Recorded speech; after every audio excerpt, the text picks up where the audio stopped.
കല്യാണം എന്ന് പറഞ്ഞാൽ അതൊരു ആഘോഷമാണ്. ഭാര്യ ഭർത്താക്കന്മാർക്കും ആ കുടുംബങ്ങൾക്കും അതൊരു ആഘോഷം തന്നെയാണ്.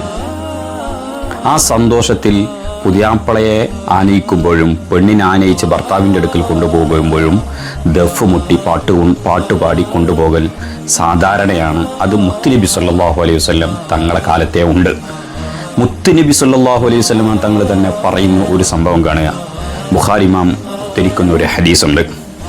അൻ ആയിഷത അന്നഹ സഫത്ത് ഇംറഅതൻ ഇലാ റജുലിൻ മിനൽ അൻസ്വാർ فقال النبي صلى الله عليه وسلم يا عائشة ما كان معكم لهو فإن الأنصار يعجبهم اللهو. മുത്തുനബി സല്ലല്ലാഹു അലൈഹി വസല്ലം തങ്ങൾ പറയാണ്, ആയിഷ ബീവി റളിയല്ലാഹു അൻഹ റിപ്പോർട്ട് ചെയ്യുന്നുണ്ട്. ആയിഷ ബീവി റളിയല്ലാഹു അൻഹയും സംഘവും ഒരു പുതുമണവാട്ടിയെ ആനയിച്ചുകൊണ്ട് അൻസ്വാരിയായ ഭർത്താവിൻ്റെ അടുക്കിലേക്ക് കൊണ്ടുപോവുകയാണ്.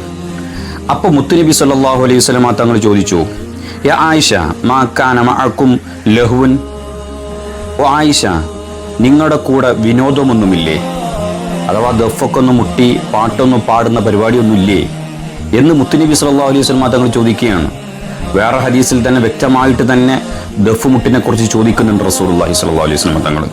എന്നിട്ട് മുത്തുനബി സല്ലല്ലാഹു അലൈഹി വസല്ലം തങ്ങൾ പറയാണ്, ഫഇന്നൽ അൻസ്വാറ യുഅ്ജിബുഹുമുൽ ലഹ്വ്, തീർച്ചയായും വിനോദം അൻസ്വാരികളെ സന്തോഷിപ്പിക്കുമെന്ന് മുത്തുനബി സല്ലല്ലാഹു അലൈഹി വസല്ലം തങ്ങൾ പഠിപ്പിക്കുകയാണ്. അഥവാ പുതിയാപ്പളത്ത് കൊണ്ടുപോകുമ്പോൾ ആ പുതിയാപ്പളക്ക് അൻസ്വാരിയായ പുതിയാപ്പളക്ക് സന്തോഷമാണ് പെണ്ണിനെ ആനയിച്ചു കൊണ്ടുപോകുമ്പോൾ ദഫൊക്കെ മുട്ടി സസന്തോഷം കൊണ്ടുപോകാൻ. അപ്പോൾ കല്യാണ വീടുകളിൽ നാം ദഫൊക്കെ മുട്ടി സസന്തോഷം ആനന്ദിക്കലും സന്തോഷിക്കലും മുത്തുനബി സല്ലല്ലാഹു അലൈഹി വസല്ലം തങ്ങൾക്കും സ്വഹാബത്തിനും ഇഷ്ടമുള്ള കാര്യം തന്നെയാണ്.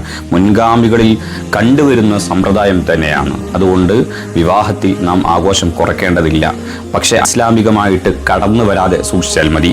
അല്ലാഹു സുബ്ഹാനഹു വ തആല നമ്മെയും നമുക്ക് വേണ്ടപ്പെട്ടവരെയൊക്കെ വിജയികളുടെ കൂട്ടത്തിൽ, സന്തോഷിക്കുന്ന അധികാര കൂട്ടത്തിൽ അല്ലാഹു ഉൾപ്പെടുത്തി തരുമാറാവട്ടെ. ആമീൻ. വീണ്ടും കാണാം. അതുവരെ അസ്സലാമു അലൈക്കും വറഹ്മത്തുള്ളാഹി.